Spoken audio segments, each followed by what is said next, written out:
Hello everyone, आज हम start करने जा रहे हैं 2.1 क्लास 9th की एक्सरसाइज 2.1 9th क्लास की। ठीक है, तो इसमें आपको इसका जो इंट्रोडक्शन है वो मैं अपनी प्रीवियस वीडियो में बता चुकी हूँ। तो अगर आप क्वेश्चन नंबर 1 देखेंगे, find the degree of polynomials. तो अगर डिग्रियों की बात करते हैं तो किसी भी इक्वेशन की जो मैक्सिमम पावर होती है वेरिएबल की, वो आपकी उसकी डिग्री कहलाती है। लाइक अगर मैं पहला क्वेश्चन लिखती हूँ तो इसमें अगर आप देखें तो मैक्सिमम पावर कितनी है यहाँ पर 2। तो इसकी जो अगर मैं डिग्री की बात करूँगी तो डिग्री कितनी हो जाएगी क्वेश्चन में, तो डिग्री अगर हमें निकालनी होगी इस इक्वेशन की तो वो हो जाएगी आपकी 2। सिमिलरली अगर आप सेकंड को ध्यान से देखेंगे तो इसकी डिग्री आएगी आपकी 3।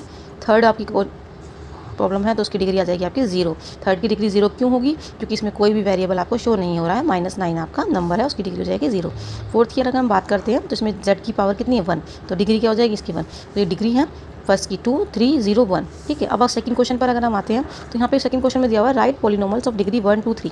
कोई भी पॉलिनॉमियल हमें राइट करना है जिसकी डिग्री हो 1 2 3। तो अगर मैं बात करूँ डिग्री 1 की, तो डिग्री 1 के लिए भी आप प्रीवियस देख भी चुके हैं। लाइक आप लिख सकते हैं 4x + 3। यहाँ पे x की डिग्री क्या है 1। ठीक है, अगर आप बात करते हैं डिग्री 2 की, तो डिग्री 2 के लिए आप कोई भी इक्वेशन आप अपनी मर्जी से लिख सकते हैं। Like 2y² + y + 3। यहाँ पर वैल्यू क्या है डिग्री की 2।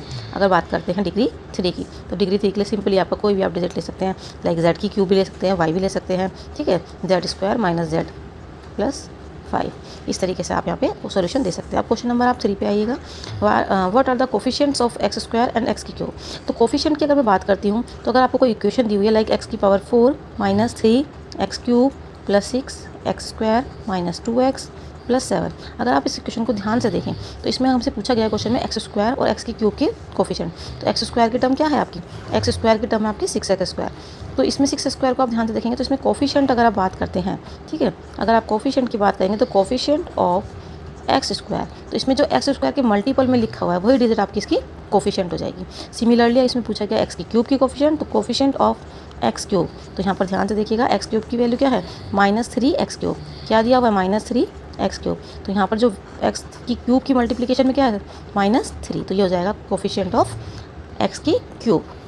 अब आ जाते हैं क्वेश्चन नंबर 4 पर। क्वेश्चन नंबर 4 आप ध्यान से देखिए तो what is the coefficient of z in the polynomials. हमें कोफिशिएंट ऑफ z निकालना है। पॉलिनॉमियल क्या गिवन है हमें 4z³ + 5z² - 11। तो अगर आप इसमें ध्यान से देखेंगे तो आपको सिंपली आंसर मिल जाएगा कोफिशिएंट ऑफ z = यहाँ पर z की आपको शो ही नहीं हो रहा, z तो गिवन ही नहीं है, तो क्या हो जाएगा कोफिशिएंट 0। ठीक है, जब वैल्यू ही गिवन नहीं है तो वैल्यू हो जाएगी आपकी 0। यहाँ पर सिर्फ हमें किसकी दी हुई है, हमें z³ गिवन है, z² गिवन है और z की पावर 0।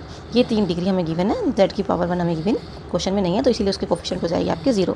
फिफ्थ क्वेश्चन में हमें दिया हुआ है इक्वेशन 9x³ + 5x² - 8x - 10। ये आपको क्वेश्चन में गिवन है।